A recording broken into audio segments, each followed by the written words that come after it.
Homily for the second Friday in Lent. Prayer by St. Augustine. Do ye think, brethren, that God doth not know what is needful for you? He knoweth, and he preventeth our desires, who knoweth our want. And so when he taught his disciples to pray, and he warned them not to use many words in prayer, he saith, Use not many words, for your Father knoweth what things ye have need of before ye ask him. If our Father knoweth what things we have need of before we ask him, why do we use even few words? What is the use of prayer at all, if our Father knoweth already what things we have need of? He saith to one, Do not make thy prayer to me at great length, for I know what is needful for thee. If so, Lord, why should I so much as pray at all? Thou wouldest not that I should use long prayers, yea, rather, thou dost even bid me to use near none at all. And then what meaneth that precept in another place?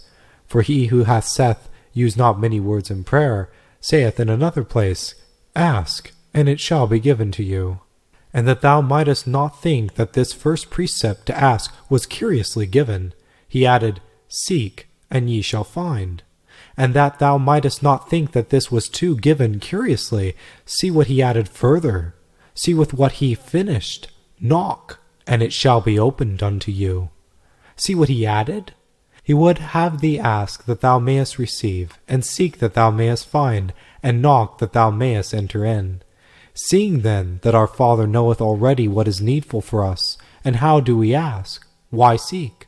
Why knock? Why weary ourselves in asking and seeking and knocking, to instruct him who knoweth already? And in another place the words of the Lord are, Men ought always to pray, and not to faint. If men ought always to pray, how doth he say, Use not many words? How can I always pray, if I so quickly make an end? Here thou biddest me finish quickly, they're always to pray and not to faint. What doth this mean? Now that thou mayest understand this, ask, seek, knock. For this cause it is closed, not to shut thee out, but to exercise thee. Therefore, brethren, ought we to exhort to prayer both ourselves and you, for other hope have we none amid the manifold evils of this present world than to knock in prayer, to believe and to maintain the belief firm in the heart, that thy Father only doth not give thee what thou knowest is not expedient for thee. For thou knowest what thou dost desire, he knoweth what is good for thee. Imagine thyself under a physician, and in weak health, as is the very truth. For all this life of ours is a weakness, and a long life is nothing else but a prolonged weakness. Imagine thyself to be sick under the physician's hand. Thou hast a desire to ask thy physician leave to drink a draught of fresh wine. Thou art not prohibited from asking, for it may chance to do thee no harm, or even good to receive it.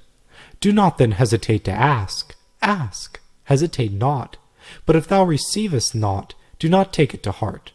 Now if thou wouldest act thus in the hands of a man, the physician of the body, how much more in the hands of God, who is the physician, the creator, the restorer, both of thy body and soul.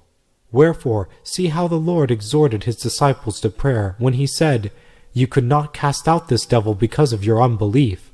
For then exhorting them to prayer, he ended thus, This kind is not cast out but by prayer and fasting.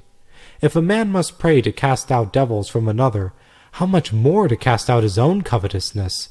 How much more to cast out his own drunkenness, his own luxuriousness, his own uncleanness?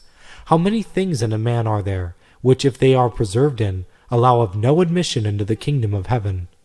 Consider, brethren, how a physician is entreated for the preservation of temporal health. How, if any one is desperately ill, is he ashamed or slow to throw himself at a man's feet, to bathe in tears the footsteps of any very able chief physician? And what if the physician say to him, Thou canst not else be cured, except I bind thee, and use the fire and knife? He will answer, Do what thou wilt, only cure me. With what eagerness does he long for the health of a few days, fleeting as a vapor, that for it he is content to be bound, and submit to the fire and knife, and to be watched, that he neither eat nor drink what or when he pleases. All this he will endure, that he may die a little later, and yet he will not endure ever so little that he may never die. If God, who is in the heavenly physician over us, saith to thee, Wilt thou be cured? What wouldst thou say but yes? Or is it may be that thou wouldst say no? Or it may be that thou wouldst not say so, because thou fanciest thyself to be in health, that is, because thou art more grievously sick? Let us then pray, and rely on God. Let us live as he enjoineth. And when we totter in this life, let us call upon him as the disciples called, saying, Lord, increase our faith. Peter both put his trust in him and tottered. But notwithstanding he was not disregarded and left to sink, but was lifted up and raised. For his trust whence was it? Not from anything of his own, but from what was the Lord's. How? Lord, if it be thou, bid me come unto thee on the water. For I know that if it be thou, thou biddest, and it is done. And he saith, Come. Peter went down at his bidding, but in his own weakness he was afraid. Nevertheless, when he was afraid, he cried out, Lord, save me! Then the Lord took him by the hand and said, O thou of little faith, wherefore didst thou doubt? He first invited him.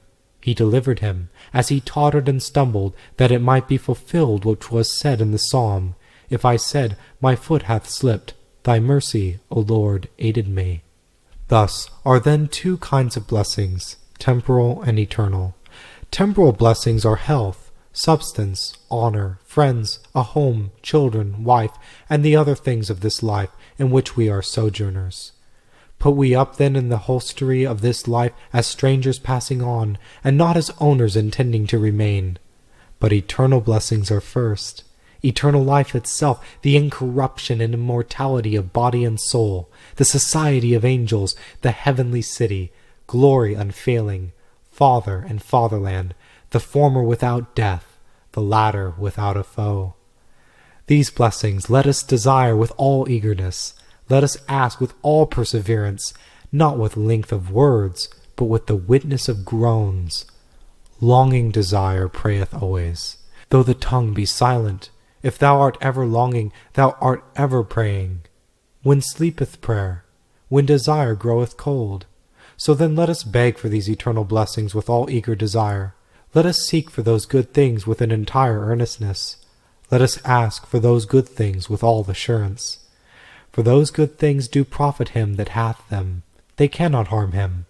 But those other temporal good things sometimes profit and sometimes harm. Poverty hath profited many, and wealth hath harmed many. A private life hath profited many, and exalted honor hath harmed many. And again, money hath profited some, honorable distinction hath profited some, profited those who use them well, but from those who use them ill, the not withdrawing them hath harmed them more.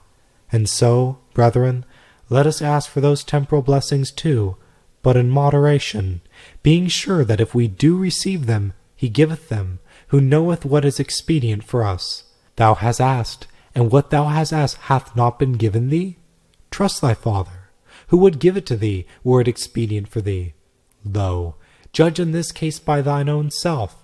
For such as thy Son, who know not the ways of men, is in regard to thee, such in regard to the Lord art thou thyself, who knowest not the things of God.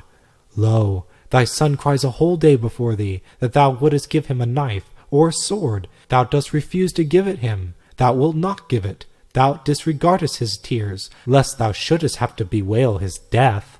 Let him cry, and beat himself, or throw himself upon the ground, that thou mayest set him on horseback. Thou wilt not do it, because he does not know how to govern the horse, which may throw and kill him. To whom thou refusest a part, thou art reserving the whole. But that he may grow up, and possess the whole in safety, thou givest him not that little thing which is full of peril to him. And so, brethren, we say, pray as much as ye are able. Evils abound, and God hath willed that evil should abound. What that evil men did not abound, and then evils would not abound. Bad times, troublesome times. This men are saying, let our lives be good, and the times are good. We make our times, such as we are, such are the times. We cannot, it may be, convert the mass of men to a good life, but let the few who do give ear live well. Let the few who live well endure the many who live ill.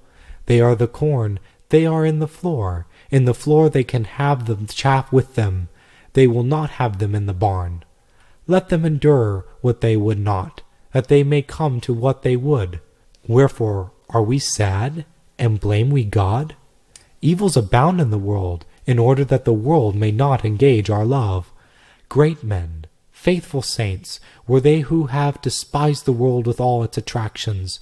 We are not able to despise it, even disfigured as it is. The world is evil. Lo, it is evil, and it is loved as though it were good. But what is this evil world? For the heavens and the earth and the waters and the things that are therein, the fish and birds and trees, are not evil. All these are good, but it is evil men who make this evil world. Yet as we cannot be without evil men, let us, as I have said, whilst we live, pour out our groans before the Lord our God, and endure the evils, that we may attain to the things that are good. Let us not find fault with the master of the household, for he is loving to us. He beareth us, and not we him. He knoweth how to govern what he hath made. Let us do what he hath forbidden, and hope for what he hath promised.